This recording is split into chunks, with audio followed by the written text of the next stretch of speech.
ndugu yangu, ni nafasi nyingine ambayo ninazungumzia kitu cha muhimu ambacho kinaenda kutafuna roho nyingi sana za watu. Hichi kitu shetani amekuwa anatumia, hii inaitwa artificial intelligence, kupoteza roho za watu.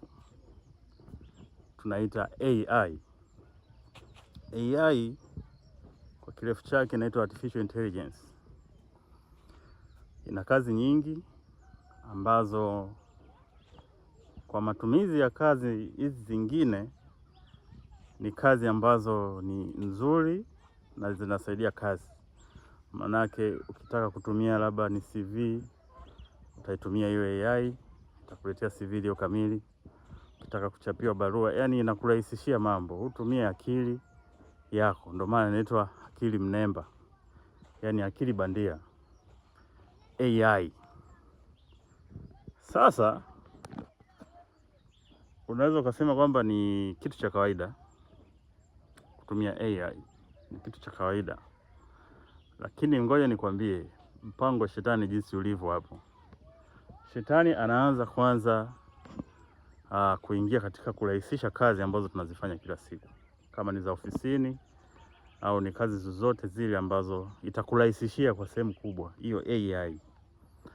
Lakini sasa hiyo AI imeshaanza kwenda mbali zaidi. Ndio huko sasa shetani alikuwa anakutaka sasa.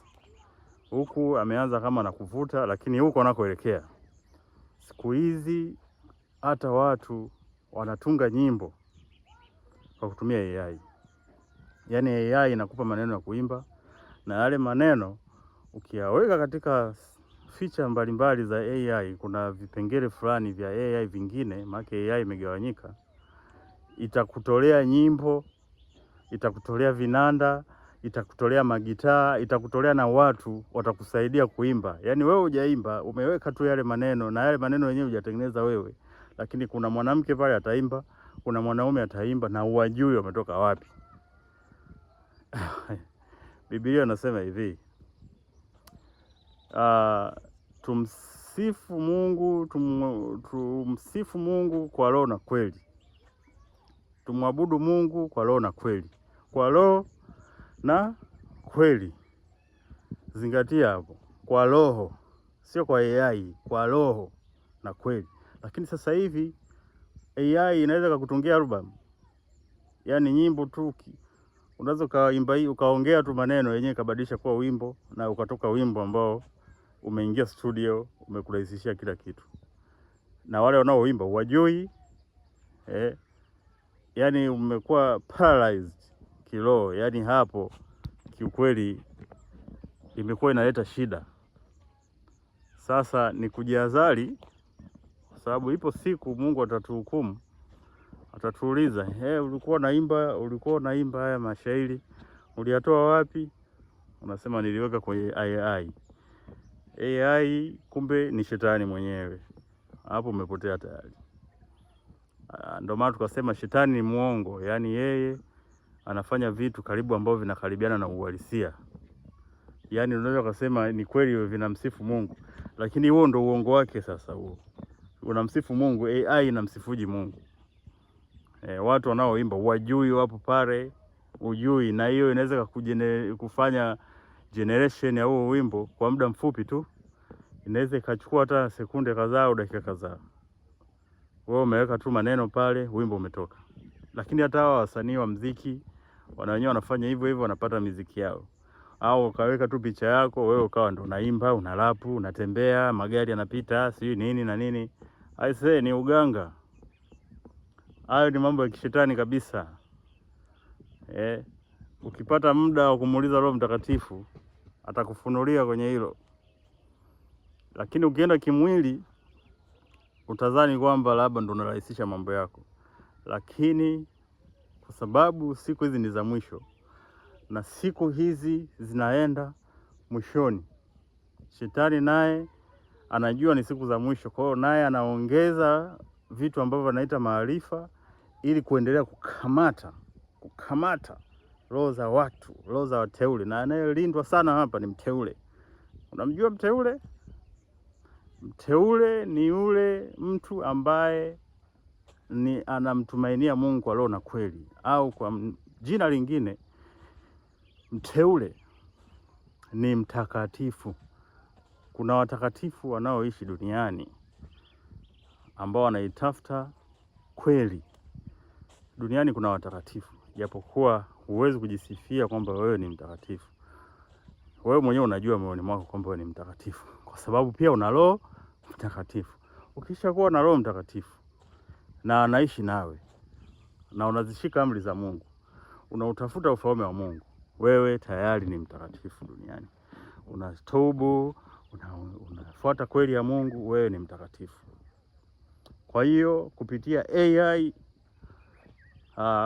unamsifu, unakuwa kama unamsifu Mungu kutumia AI. Yani AI inakutungia nyimbo, AI inakuimbia, AI inatoa sauti na vinanda, afu unapeleka kanisani, umepotea. Hiyo nikwambie tu kweli, hapo hakuna Mungu ambaye anasifiwa. Huo ni ulimwengu wa giza, ni ulimwengu wa kishetani.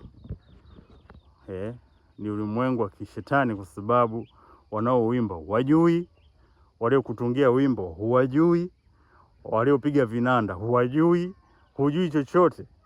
Ni hiyo tunaita teknolojia, lakini ni mazingaombwe. Hayo ni mazingaombwe. Kwa hiyo hatujui inakoelekea hiyo AI. Lengo la shetani ni kukamata kupitia AI.